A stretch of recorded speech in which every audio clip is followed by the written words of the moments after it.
Hi, and welcome to an Organized Chaos podcast. I'm Bobby Quarters. Chaos is here with me as well. We just wanted to thank you for watching. Yes. Hey, Bobby. And hey, and while you're here, make sure to like, comment, and subscribe.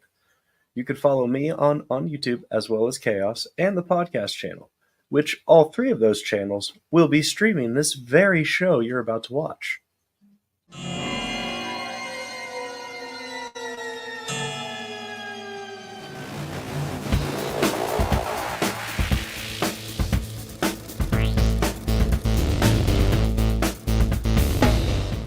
These counselors start dropping dead, left and right.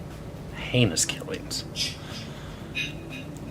Turns out, that kid who drowned the year before, his mother came back to that camp and exacted revenge.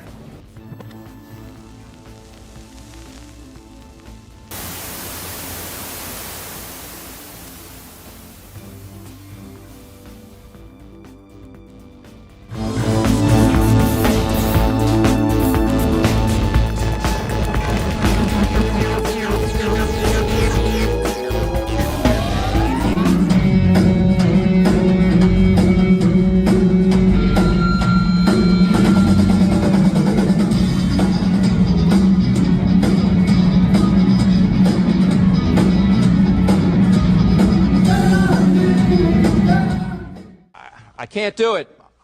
Okay. We'll do it live. Okay.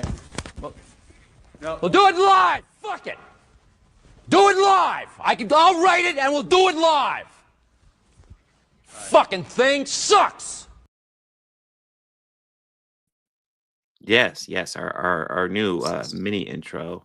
It's there. Yeah. So, I don't know why I didn't think to do that faster, but it's like I could just have a mini intro ready to go in case I don't have time to edit stuff together, which I definitely don't this week. I'm sure I brought it up on the podcast before, but Thanksgiving week it's rough for me. Yeah. I am exhausted in pretty much every single way you can imagine. But like, kind of to understand it, like Thanksgiving week is just brutal and exhausting. But then as soon as Thanksgiving's over, it is just relaxing and just time to mellow.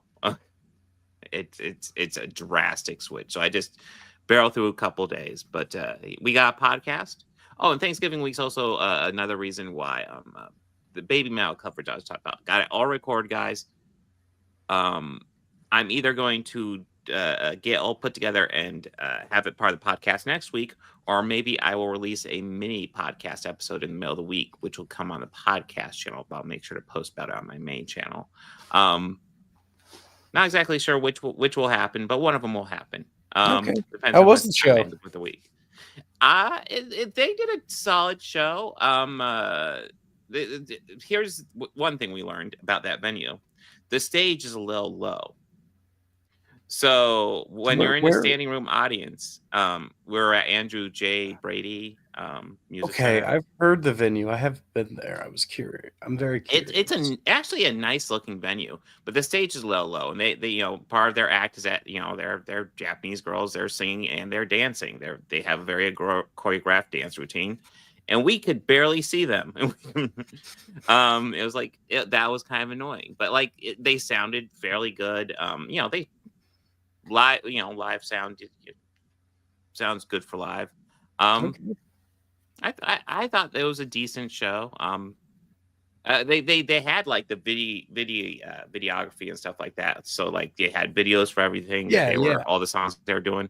But yeah, one of the things I thought would be nice is the venue wasn't quite big enough for that, but like lots of venues will have like screens, like little TV screens on the side, and it won't be nice to have just like screens just looking at them live dancing because just so you could see it and not the back of people's heads and like a hand and a head occasionally. Yeah. Yes. That's the whole reason why we stood against. That's the whole reason why we stood against the soundboard for "Wish You Were Here." Yeah. That reason alone. Yeah, sure, we could be in the pit, but we could be right here and be at eye level. Well, we didn't have that option there. Yeah, I know. Yeah, but I offered Ashley, we can try to get closer, but it's also a metal show, and I don't know how rowdy these shows get. Fortunately, it didn't get rowdy. It wasn't Ministry, so that's good news. But Yeah, I'm always a little bit concerned when I have a metal show. It was her first metal show, so she didn't really know what exactly to expect. And the crowd was a little much. It was a bit intense for her. But okay, it's like, yeah, it's a metal show. It's a bit more intense than like you're gonna get a more intense crowd for baby metal than you will for Genesis. I'll just say that. Yeah, You'll get a lot more people for Genesis, but yeah. You'll get a more amped up crowd, especially Mhm. with metal and punk shows. Yes. And sometimes they're a bit much. Yes, they are. They'll just be yelling shit. Like when they first turn off the lights for, obviously the show ended, but it was obvious, like, Yeah. they step off stage, encore, and guys like, oh, they better come back on. They better come back on. It's like, of course they're going to come back on. The lights aren't on, are they? They aren't chasing us out, are they? They're going to come back on. Quit whining. Like, just, the procedure. Put on your cell phone light and lift it up and wait. Yeah, you know the deal here, pal. Yeah. So when I went to go see Cake, right? Yeah. Like they had maybe right before the first song even played, which was Frank Sinatra, which was a great song to open up with. But before they even hit their first note, dude, this guy by me was just yelling, "Sheep go to heaven!" Whoa! Just they started playing him still. "Sheep go to heaven." They end the first song. "Sheep go to heaven." Like, I think you need to get closer so he could hear you, bud. Because I was at the LC, so I was outdoors in the grass area near the back, because that's where my car was. So I wanted to be able to get out real quickly at the end of that show. Yeah. But yeah, like, dude just kept yelling. We saw him work his way down the lawn, his way to the other side of the lawn. Every so often, we just very faintly hear "Sheep go to heaven." It's kind of like, buddy, I don't know if they're taking requests. I guess you can give it a shot. In my experience, that's the best way not to hear the song you want to hear. Yeah. They're gonna be like, yeah, no, we're done. Fuck that song. Yeah, well, fuck that song. That guy won't shut up. I think we need to play literally anything else. Mhm. We're gonna play our most obscure, corniest song ever before we play that. And they did play an obscure one too. That's nice. Well, that was one of my Ashleen's complaints. So it was because it's a dancing routine. It was actually a fairly short show. I would actually venture a guess that with the main set and the encore, they probably performed for just under an hour. Okay. So, and that's like a normal set, but I am used to a bit like longer shows, Like and a 2.5, almost 3-hour show. Yeah. I mean, I'm not expecting The Cure where he goes on for like 3.5 hours, where every encore is like a whole new set. But there's shows that I've been to like that I'm not complaining about. No. Like the second time I saw Wish You Were Here was a makeup on a tour. It was a makeup show because the date of the Columbus show, we got that really bad snowstorm. It was like in 06 or 07, like middle of March. Oh, yeah. Yeah, that like level, the one that just killed everything in Franklin County. Yeah. And it was like right. It was the only show on that. It was the only show scheduled on that tour that they had to cancel. So when they came back to make it up, they played a regular set. Just all bangers, pretty much all of Dark Side, which is some old school Piper the Gates stuff. Nice. And like after like already a fucking phenomenal show, they're like, we're gonna come back because we had to miss you last time. So we're going to come back with a special encore of all of Animals and all of Wish You Were Here, both in their entirety. Oh, so damn. It's like, I mean, like, guys, you were playing stuff off Saucer Full of Secrets. Like, it's cool. Yeah. It's cool. Well, Saucer Full of Secrets is everybody's favorite Pink Floyd album. I mean, it's definitely, it's not what people usually go for, but yeah, I mean, that's the thing about Pink Floyd. I think there are at least a couple bangers on all their albums. So there's some secret stuff that's on Obscured by Clouds. Like, I think everyone's sleeping on that album. Like, I really feel everyone's sleeping on that one.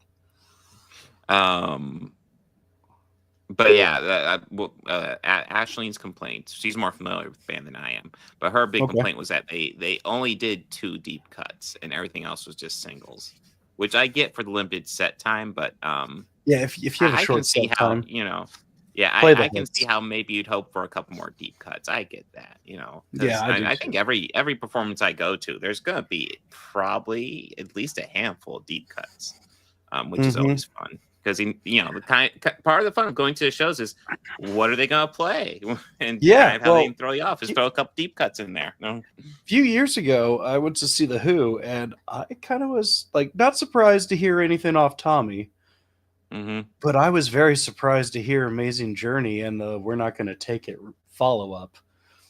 I was a little surprised to hear that. I mean, not surprised to hear Pinball Wizard, but was very surprised to hear that. I was like, "Oh, we're doing Amazing Journey." Okay, cool. I'm here for it. I remember for The Cure, I was the one track I was really hoping for because I was really digging it at the time was From the Edge of the Deep Green Sea, which is not a single at all, just a deep cut off Wish. Yeah. The big single off that is Friday I'm in Love, and I assumed they'd do Friday I'm in Love. I was like, man, it'd be awesome if they did From the Edge of the Deep Green Sea, and they fucking did it, and I was like, fucking awesome. I love this. But yeah, it was a fun show, and it's also contributed to my tiredness because I've not had a day off since then, and it was a late night, and at some point I plan on catching up on sleep, and it will be wonderful. It will be great, and you'll have a full belly too. So yeah, true. Well, I mean, I got the Thanksgiving streams planned out. Gonna make a special turkey all by myself, just for me to eat. Watch the Star Wars Holiday Special, as we all do on Thanksgiving. Really? The thing, you know what I watch every year for Thanksgiving? Well, I listen to Alice's Restaurant, but I also watch one of the movies that we're talking about. Yeah, I also watch one of the movies we're talking about this week. Oh, I feel a segue coming on. Oh, yes, it is a segue. Well, we have and we probably guessed from the title, we will be talking about Gladiator 2. We will be talking about Cobra Kai season 3, and we will be talking about The Last Waltz. This movie, The Last Waltz. Now, how familiar are you with the band prior to watching this movie? Midway. I will let you know. One of the things that kind of held me back a little bit on this movie is that I like the band. I appreciate the band, but they're not one of my favorites. They definitely have some bangers, which they play on here. There's a couple on here. I was like, oh yeah, that is a good one. Yeah. But this is also this is the first time I've seen this, and here's what I will say: as far as concert movies, which admittedly I've not seen like a plethora of them. I've seen a few. I would say this is without a doubt the best made one I've ever seen. It is really well done. Even as somebody who, I definitely think the band has some bangers, but I don't like all their stuff. Even somebody sitting from that position, I'm looking at this, I'm watching how a lot of this is filmed, the interviews, how the interviews go along with the music and they don't feel like interruptions. How a lot of the songs are shot is fucking beautiful. This is a hell of a concert movie. Holy shit, Martin Scorsese did put in the work. This looks amazing. Which is always why whenever I say, "Oh, Scorsese's directing, he's doing a flick about a band," cool. I don't care who it is. Cool. Yeah. Cool. Yeah. He knows what he's doing with that, and this is what I cite as my closing argument for that. He knows what he's doing, especially with this medium. Yeah. Okay. Cool. So, out of all the guests that came out, which one were you like, oh my gosh, and which was the one that you had no idea who they were but blew you away the most? I'm trying to think. I don't think there was anybody that actually. I don't think there's anybody that I didn't know. Even Paul Butterfield. Well, I guess I didn't know. Yeah. Harmonica player. You got me. I'm thinking the bigger ones. Yeah. Harmonica player. Okay, so I didn't know him. Hey, I didn't know him the first time I watched him, but since discovering him, man, that's some great blues rock and roll. I'm trying to remember who it was, but it was the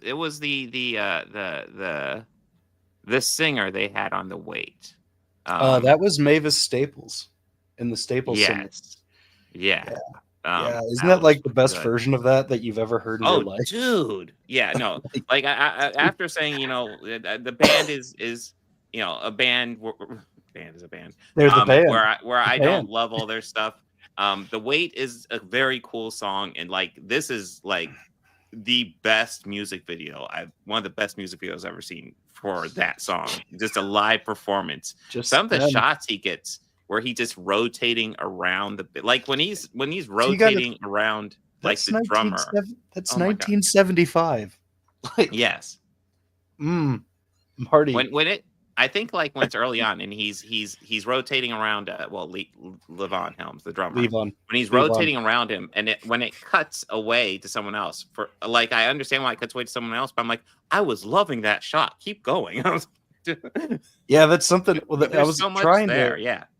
I was trying to send you a screenshot, and it's actually from that music video shot where it's during the last verse where it pans back and you see all 5 members of the band just in one frame, all playing. I was gonna be like, man, if we're gonna grab one for the video clip, it should just be that one. Just because that is such a great one. But the one you got of Robbie's pretty good. Yeah, all the stories are pretty funny, aren't they? Oh yeah. So some of them are surprisingly just like, damn, that got dark fast. Yeah, some of them do get dark. I mean, there was one where they're just talking about we were broke as fuck, so we went in. One of us went in and bought a whole bunch of bread, and another one of us went in and stole a whole bunch of bologna. Like, stuffing our coats with bologna. Yeah. Hey, yeah, we'll meet you out by the car. You get the bread. Yeah. I mean, I'm sure being a struggling band on the road, especially in like the early 60s like that, I'm sure it was pretty much like that. Well, I mean, the all living together, who you definitely see the most throughout this is the one who was talked about how they've been doing this for 16 years, and he wants to wrap it up because he does not want to do it for 20 years. It's intense. Yeah. And I get that, especially back then. So, I mean, that means he'd been essentially touring for nonstop since 1959 to 1975. Yeah. That does sound intense. And a lot of that time was spent backing other bands. Like that whole Bob Dylan Basement tapes. That's the band that Bob's playing. Oh, yeah. With. Like, that's the band. That's where I knew the band as primarily when I first heard of them. I knew them as they were the Bob Dylan backing band because it was always Bob Dylan and the band. And and they like the band. They're the band for the man. Like but their history of other musicians that they have backed too was impressive. Oh, dude. Well, I mean, you could tell from the guest list on here. Like, I didn't know Neil Young would be on this. All of a sudden, he walks in and is just like, that's fucking Neil Young. Hey, I told you he was coked out of his gourd that night. Oh yeah, but it's hilarious to watch. You're just like, there. Oh, like you're having fun. I remember when Eric Clapton came up. That it was Eric Clapton was during the second half when I watched it. Like I had to watch this over 2 days, but the second half I watched when my daughter was home, and I was like, oh, it's Eric Clapton. He's a really talented musician. And a real piece of shit, but a really talented musician. Yeah, that's how I feel. Oh, really? And that's how I feel about his Wikipedia. And she was just like, "Oh my god, oh my god." Yeah. It's like then you look at oh, there's Van Morrison. Man, he's a hell of a singer. Fucking piece of shit though, but amazing singer. Well, I did notice at the end where they did like the song where like pretty much everybody performs. I did notice Clapton was not part of that. So I've read his autobiography. Oh, really? Does it bring that up? Oh yes, he would have much rather partied. You see him in a clip for that. He's out to sing the song, but like he disappears quickly after because he thought it was just the one song. Yeah, and that was it. He went back to his room to party. Just to go skiing. Also, I didn't notice it until this time I watched it. One of the interview shots right before you see Rick doing this, like wiping his nose, and then they were rolling. And I went, missed that, but yeah. Why have I never caught that before? Yeah. Oh, Rick, he had a runny nose. What? He had the sniffles, Bobby. What else could it be? being very familiar with this group, and they're obviously straight edge. Well, their story isn't a glamorous one. There's a lot I'm not talking about with it. Like what's become of all the members, because Garth is the only living one. Yeah, Garth Hudson's. Yeah, I was looking it up. Garth Hudson's the only one left. Robbie Robinson only died a couple years ago. Levon died of throat cancer. Mm-hmm. But you know what? He played every night in his barn and invited people over until he died. Mm-hmm. So you gotta kind of respect that. Hey, I was impressed when he was literally doing the thing that Phil Collins avoided desperately because it's hard. You mean playing the fuck out of the drums while singing the fuck out of a song? Yeah, doing lead vocals and playing the drums. Now, when Phil would do it, he would have a special wireless set so he could, actually move his head. Levon's just playing. Levon just yeah, it looks kind of uncomfortable, but it's like it sounds great. It's like he's nailing it. Yeah, I've always said, Phil's a great drummer. He ain't got shit on Levon Helm though. But well. Technique aside, that's damn. Yeah, and they're all multi-instrumentalists. That's something you also have to respect about. Yeah, it's something you know fairly quickly too with the group. Yeah, like almost all of them sing a song pretty much. Yeah, they all sing except for Garth. Mm-hmm. But yeah, like I said, as someone who's a bit mid on the band, I think there's definitely some bangers they have, and they have some good ones on here. I don't know how Levon did a fantastic concert movie. Yeah, comedian. I don't know how Levon did it, but he had a voice. Yeah, and it was impressive. Goddamn.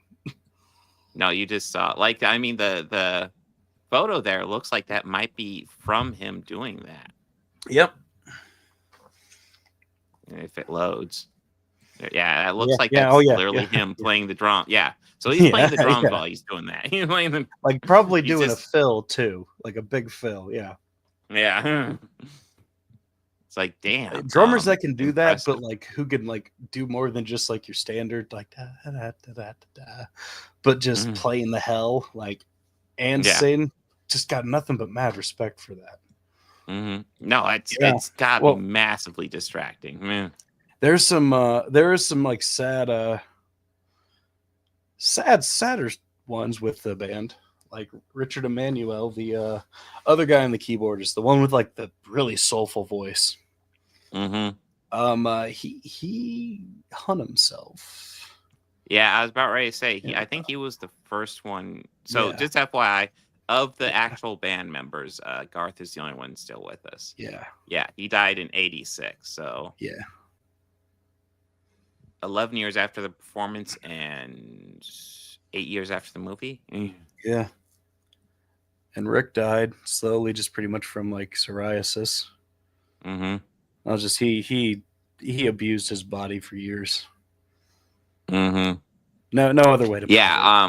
I in case you guys couldn't tell, I was being intensely sarcastic when I said they were straight edge. They were obviously quite high, quite a bit.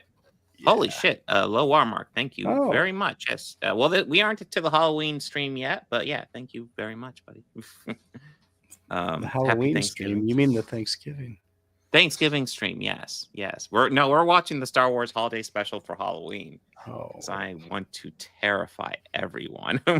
I mean, with animation or without? With animation or without? This is crucial. Oh, the Star Wars Holiday Special? We're doing the whole thing. I think my version might even have commercials too. I mean, it introduces Boba Fett. And he talks. It doesn't save it, and he talks. It's still rough. It's not. It's one of the better parts. That's for sure. Yes, but absolutely. No, Grandpa Wookiee watching porn. That's the best part. What, you don't like the Jeff Starship random performance? Not the Jefferson lineup I'm a fan of, personally. I feel a city built on rock and roll would be structurally unsound, but that's just my opinion. Oh, it is very structurally sound. Oh, God. Yeah, but there's big hits in this, like big people. This is a great rock and roll movie. If you've never heard of the band, or you have and you haven't watched this, check it out. I mean, it's not exclusively band songs. I mean, freaking Eric Clapton comes on there and does further up the road, which is and then Neil Young does "Helpless." So, like, essentially a lot of the guys just go on there and the band is their backup while they do. Ronnie Hawkins, Ronnie Hawkins comes out and they just play "Who You Love." Paul Butterfield, they play "Mystery Train." Yeah. Mm-hmm. But if you're looking for hits from the band, it's Van there Morrison too. plays Caravan. Yeah. Mm-hmm. Bob Dylan is there. Mm-hmm. And it's like my favorite era of Dylan, personally. Yeah. I still say, even with all those guests, my favorite performance, we already brought up, it was The Wait. That was just so well shot. It was just just brilliant performance. Brilliant shooting of it too. Brilliant. I really like the Dr. John one. Mm-hmm. Yeah. Yeah. Fantastic. Anything you want to add, or should we move on to Cobra Kai? No, I make it a Thanksgiving tradition. That's my Thanksgiving tradition. There, that makes sense. Well, I mean, I should probably watch Planes, Trains, and Automobiles. I'll probably do that when I go visit my parents, because they just kind of put their foot down, because I wasn't really going to do anything this Thanksgiving other than just like vegetate here, and they're just like, no, you're off on Friday. You're coming up and I'm sure that worked out very well. I'm sure that worked out very well for you. I can hear it working out for you in my head right now. Yeah. It'll be similar to me driving back to Columbus after the concert. Yeah. Slow wore out, man. But yeah. Cobra Kai season 3. So diving into this season, I always holy shit. First of all, just holy shit. Yeah. So much happened. Yeah. Well, listen, I remember when I watched this series initially, thinking there's diminishing returns. But upon a rewatch here, if I remember correctly, I think I might like this season a bit more than season 2. Still doesn't have anything on season 1. But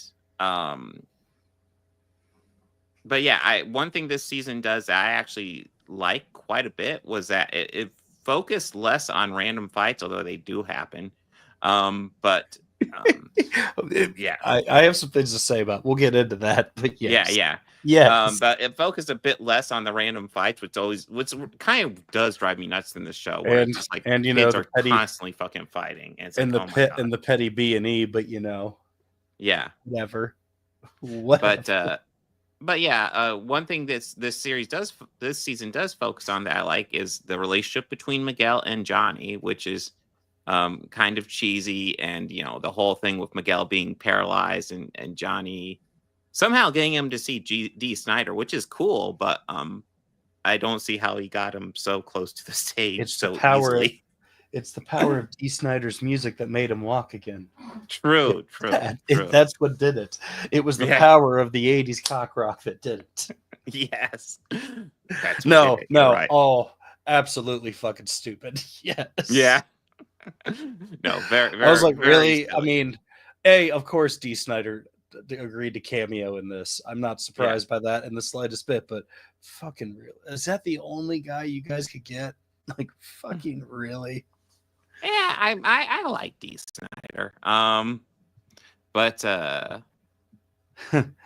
Yeah. Yes, that is the best part, Autobot. That is the best part.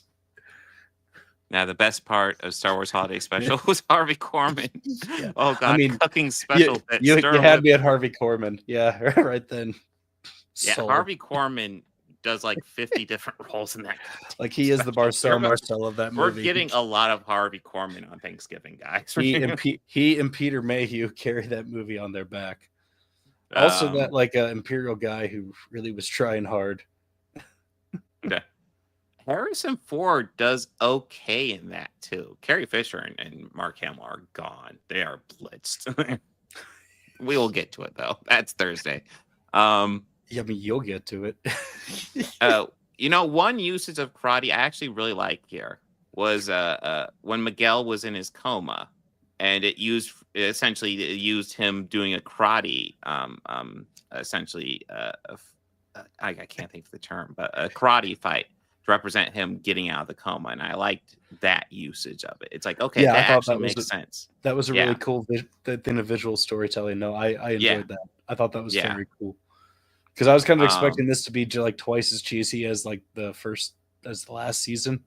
But no, they toned that down quite a bit, and I liked it. It still has a bit of it, but yeah. But it's not as eye-rolly as it was last season. No.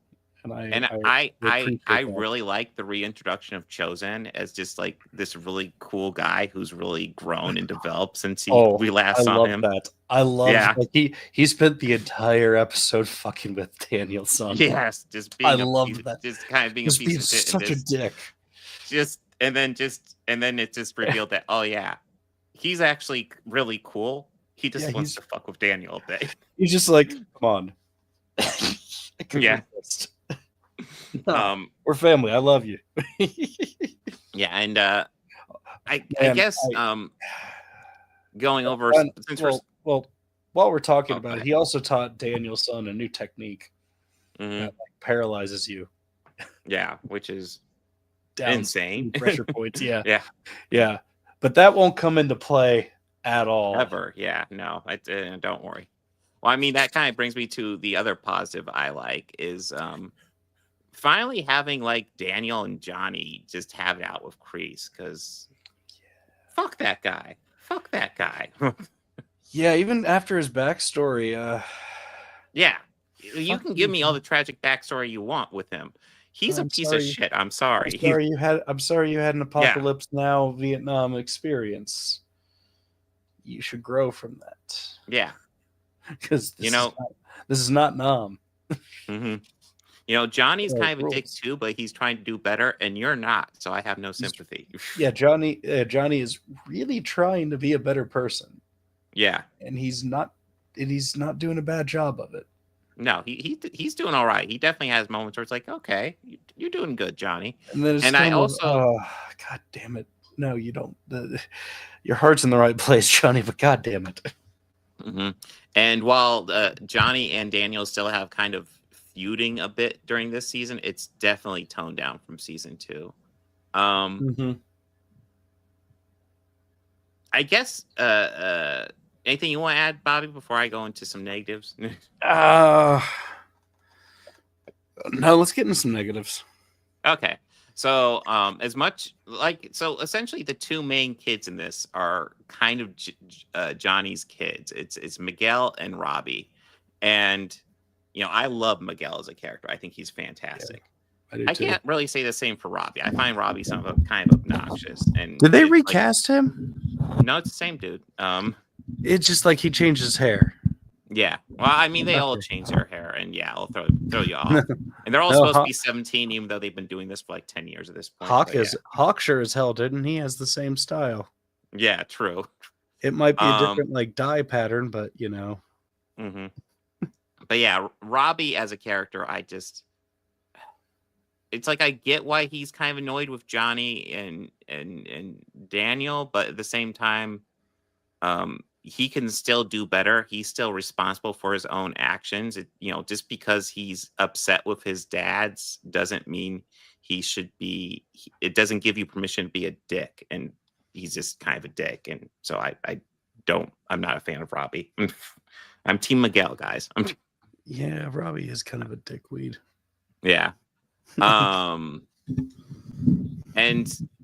holy shit. So I actually thought they kind of like the Allie stuff I thought was kind of interesting. I thought it's overall handled well, and I like how she kind of points out how Daniel and Johnny are more alike than they care to admit. But in the middle of that, there is that big old fight at the Little Russo house. And that's one of the things that drives me nuts about this series. All the random karate fights these kids get into. And that felt so fucking unnecessary at that house. It was just like, oh, you know what? We wrote this whole season and we didn't think of a big brawl for the end. So let's just randomly throw one in. You know what it seemed like to me? Just for one, it seemed like a lot of trespassing Yes. Yeah. like how is that guy's school still going to be open after that? Like, you are so freaking sued, dude. Yeah, absolutely. As long as they don't, and then they started breaking shit. I went destruction of property, breaking and Yeah. entering right now. I My mean, God. as soon as they throw, they threw like the one kid's going outside to check on the cat. You threw him through a window. Yeah, they throw him through a window, and it's like, wow, that is assault. That's a destruction of property. That's breaking and entering. That is willful so many destruction things of going property. on. Yeah, willful destruction of property. That's got to be a couple years, right? God, man, the homeowners association must really hate the LaRussos. They must really fucking hate John or Ralph. But yeah, it is. It feels so kind of forced in there, especially after they made the big argument that, like, hey, we need the karate tournament so we can have a place where we can do this and not like be bullies everywhere. And then they just are bullies everywhere anyway. And it's like, well, that these damn kids your with their argument's null karate now. fighting all over the mall, all over the place. Yeah, it's like, what are you doing? And the town hall meeting, I thought was like hilarious. Like, I was laughing through all of that. Oh yeah, I just thought of Hella Lovejoy. Yeah, like I was like, I don't know if this is supposed to be as funny as I find it right now, but man, this is hilarious. Well, I mean, they're the karate tournament's canceled, so Daniel and Johnny both go there to argue that shouldn't be canceled. But then John Kreese ends up there and he makes the main argument, and then everyone gets arguing with John Kreese because he's a piece of shit and he's playing nice up there, but they all know he's a piece of shit and it's driving them nuts. What was it? They attacked the kids at an abandoned laser tag place. Yeah.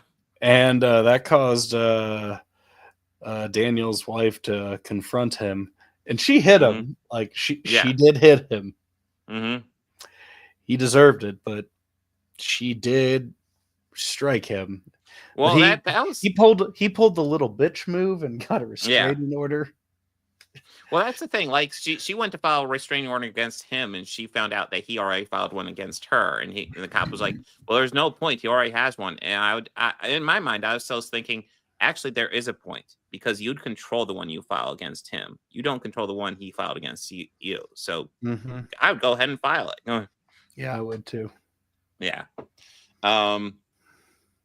But yeah, throughout this, John Kreese is insufferable dick. Oh, another positive before I, completely move on.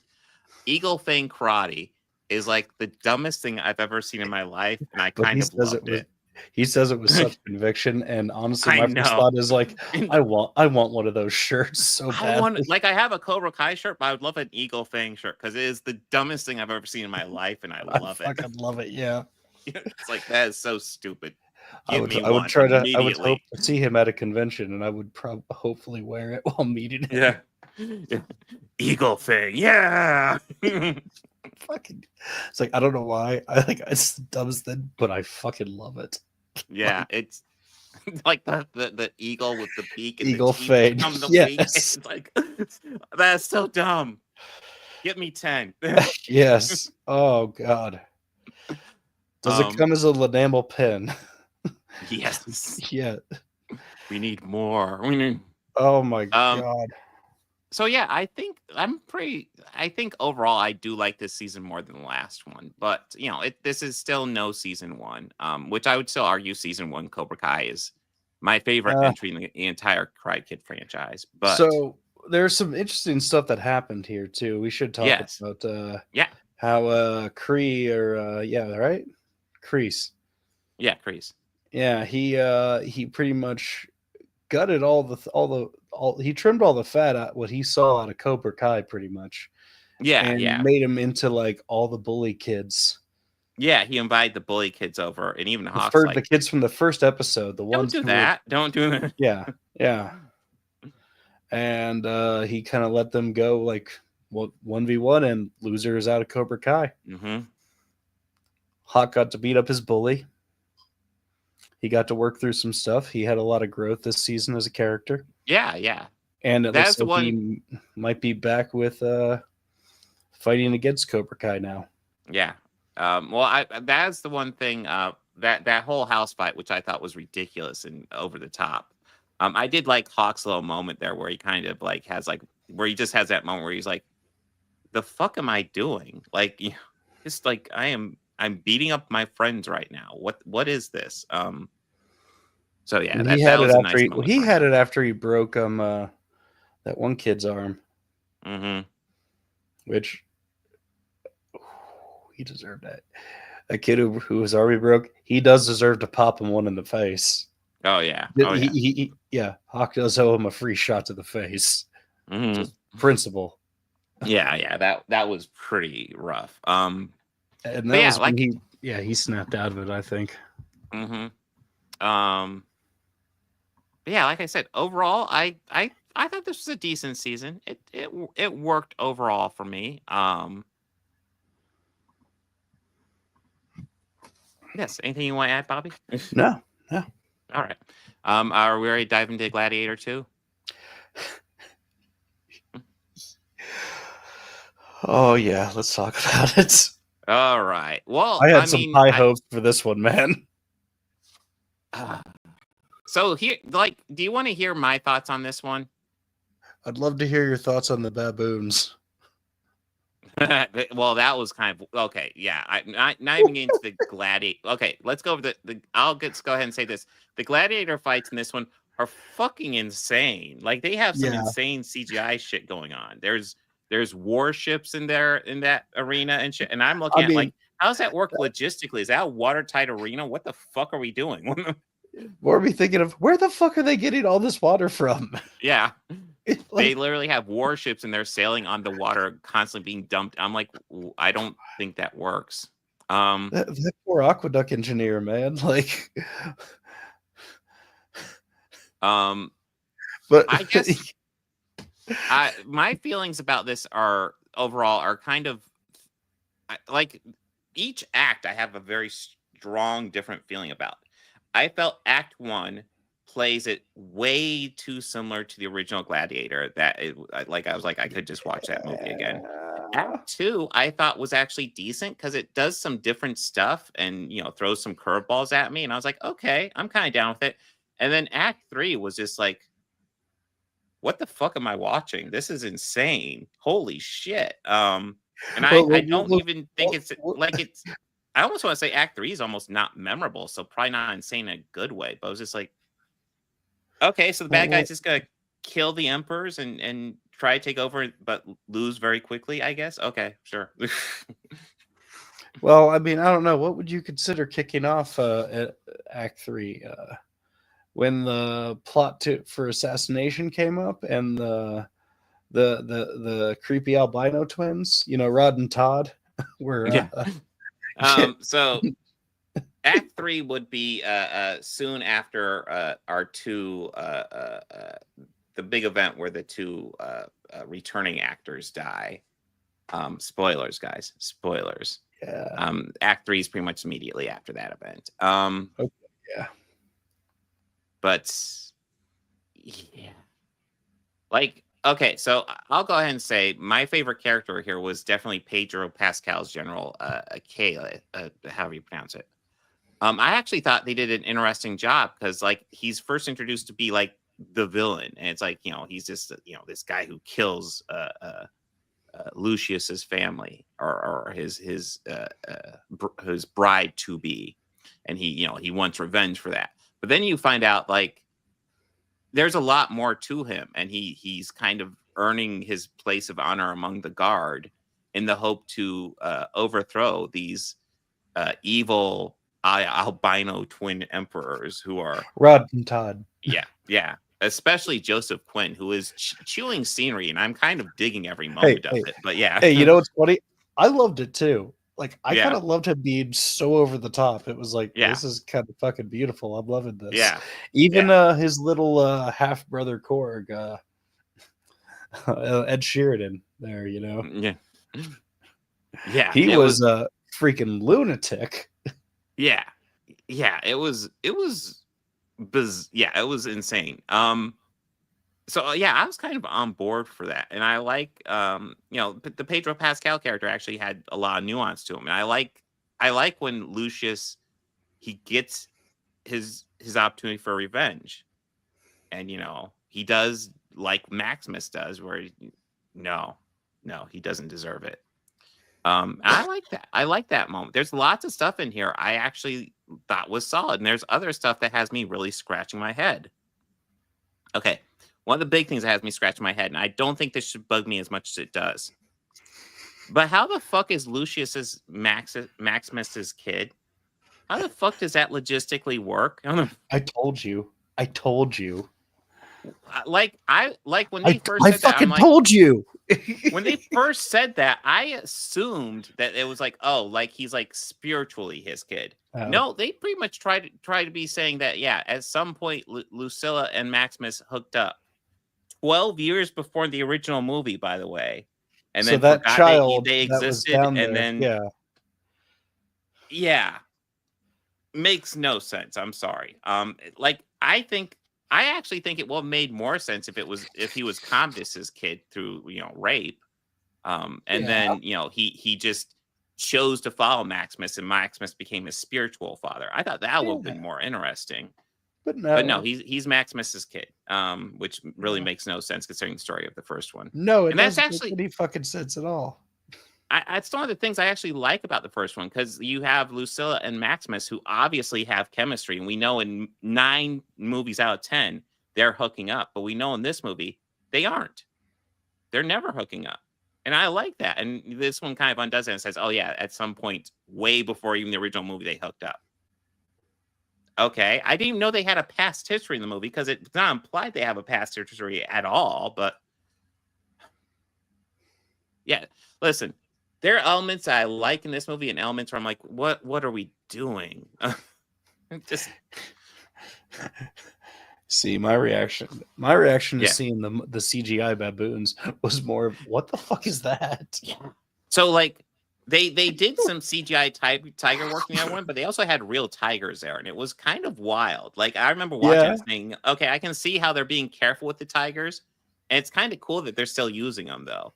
But yeah, we have like mutant monkeys in this one, and it's like I wasn't expecting that. Yeah.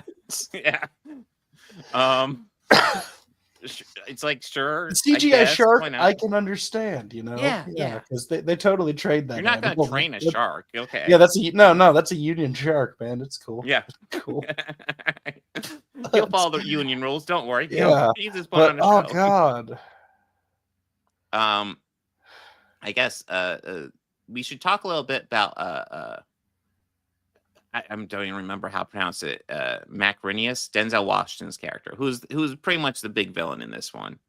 Mac McBrooklyn. Yeah. Yeah. Okay. So I want to get one thing out of the way, because I know the chuds or some people are talking about the gay kiss, and I cannot stress enough how that is not a fucking romantic kiss. People, do you know what that is? That is like calling the kiss in The Godfather that Corleone gives people a gay kiss. Like, what the fuck are you guys watching? No, bro, it was cool. They were siblings. It's cool.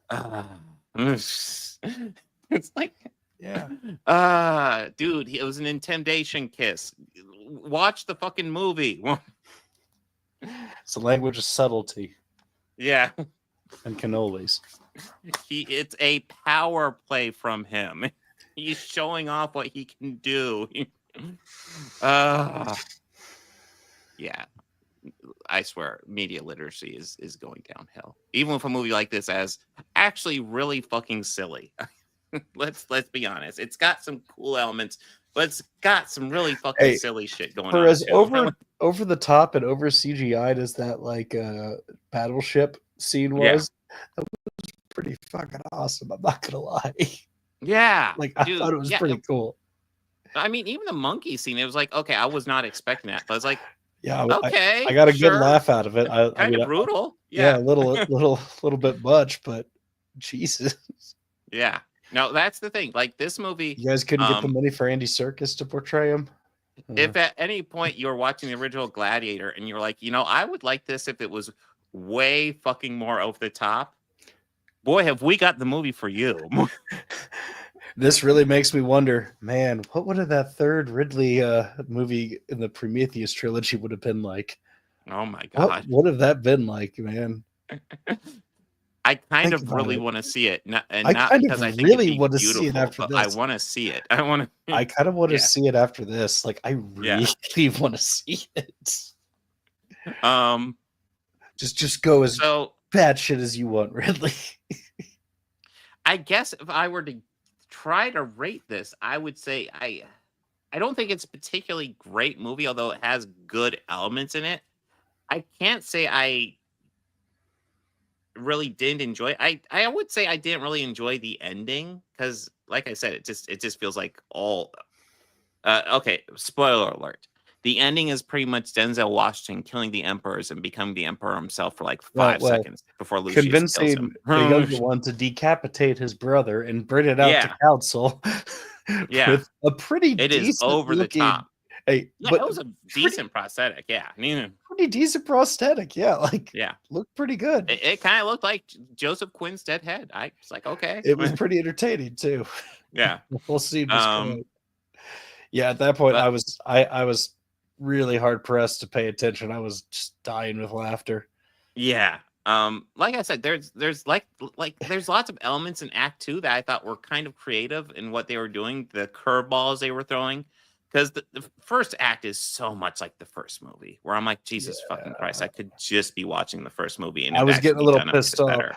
I was getting a little pissed off, you know, like, oh, God damn it, really? Is this going to be like Avatar 2 all over again? Mm-hmm. But it took you longer to do the I same will still thing, defend Ridley. it, but yes. But yeah, it's okay. That's true. It did take, dude, it took Ridley Scott longer to make this than it took James Cameron to do Avatar 2. Would make the same fucking movie, yes. Yeah. But I'll die on that hill. Then Act 2 was like, okay, there's some interesting stuff here. And then Act 3, no, I was not a fan of Act 3 at all. So I guess take what you will. Like I guess at the end. Okay, I'm sorry, go ahead. Oh, I was just gonna say, if you ask me, I guess my recommendation would be, if you were like the first one, check this out on streaming. That'd be my recommendation. Yeah. I don't think it's really worth theater prices, but no, I agree. I will say overall, I thought the actors did a good job, whether or not they were chewing scenery or just playing it straight. I thought they were good. They were both great. Both of the evil emperors were just phenomenal chewing scenery. Who was the other one? Amazing how much scenery was not Joseph Quinn, the other one. It was Fred Henchinger. I don't know him from anything. Yeah. Well, Joseph Quinn. I was like, wait, I know that face. Yeah, oh, it's Eddie. Oh shit, it's Eddie as an albino. Yeah, he's that idiot who was gonna turn away Ira Stark. You damn fool. You damn fool. But he chewed. They both were great. Like just they were so over the top. It's great. So fucking evil. I loved it. Yeah. I mean, it was kind of like when Denzel Washington's killing them off. I'm kind of like, okay, I don't care. Denzel Washington's evil in this movie, but he's probably not as evil as they are. But they have to take care of him as well. So, mm-hmm. But the twist of Lucius being Lucius was I saw that. Well, I didn't see him being Maximus's actual kid coming, but I assumed for a decent way into it, especially when they brought up the fact that he was way more well-read than he's supposed to be. It's like, he's gonna be her kid, isn't he? Yeah, that's what I assumed going in. And there's Ridley. That was my favorite shot in the movie right there. Oh yeah. I did not expect Snoop Dogg in this movie. I still say all hail Lord Dimbus. He made his fucking pet monkey a lord. But I do think definitely Pedro Pascal had the most interesting role to play. Yeah. And Connie Nielsen had some stuff to do too. They probably, I would say, as far as actual giving genuine performances, I would say Pedro Pascal and Connie Nielsen do the best job. And then as far as over the top, it's got to go for freaking Joseph Quinn and Fred Henslinger. Although Denzel Washington chews some scenery here and there. Not all the kinda time, did but a he little definitely bit, he but, occasionally like, dives into that scenery a bit. It's not. I'm all for it. But yeah, my thoughts on it. Eh, wait for streaming. yeah, I would say rewatch the first one. If you enjoyed the first one, wait for this on streaming and check it out. Then, Yeah. like I said, I think there's good elements here and there's entertaining elements here. Like, I wouldn't say I Yeah. hated my experience watching it, but like, I didn't. I yeah, appreciated mine. yeah, yeah. There's definitely great trash elements here for sure. Where I'm Oh, like, there well, absolutely that's are. a choice. Like I loved it for that. In fact, we're Yeah. gonna just make this an honorary exception into that category. Yeah, Because I can appreciate this movie for what it is. yeah. Well, It I is mean, just, like I said, there's it's not really genuinely trash well either. done stuff. Yeah, Yeah, there's there's some genuinely really great stuff in here. well done stuff here. And then there's other stuff Yeah. where it's like that kind of falls into Those great trash right baboons, there. man, Yeah. those baboons right away is just Yeah. oh, what the fuck is this? Hey, here's what I will say. That CGI in this movie looked really fucking good. Those weird mutant baboons looked like they were actually there. Oh yeah, they did. I don't know And what guys, the hell they were. to fit my schedule, I watch it on an IMAX screen. That's a giant fucking screen. They looked real. But yes, Gladiator 2. It exists. It's a movie. Yeah, about It that. was made. It was made. So next week, Yes. I know I think I can do this from memory. I think it's Cobra Kai season 4, and Yeah. then Wizard of Oz and Wicked. Yeah. So we're gonna I actually wanted to do it a bit off, but I was like, we'll do an episode where we kind of look at Wicked and Wizard of Oz and kind of compare them a bit. We're not going to do the full comparison again, but yeah, I think it'd be nice to kind of look at both for sure. Okay. Yeah. And Baby Metal maybe next week if I don't release it before then. But yes, that is the agenda for next week.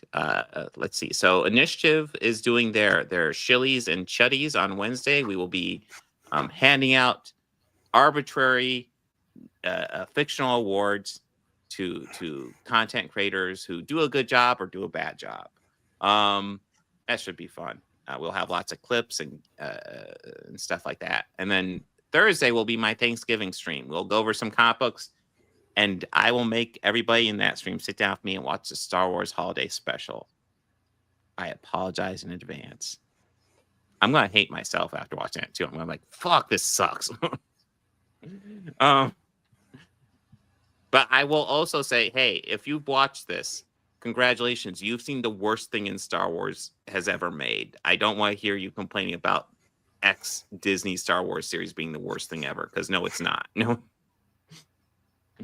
But yeah, I think that's it. Anything you want to bring up, Bobby, before we sign out? No, I think we're good. All right. So guys, party on and be excellent to each other. Yeah. Live long and prosper.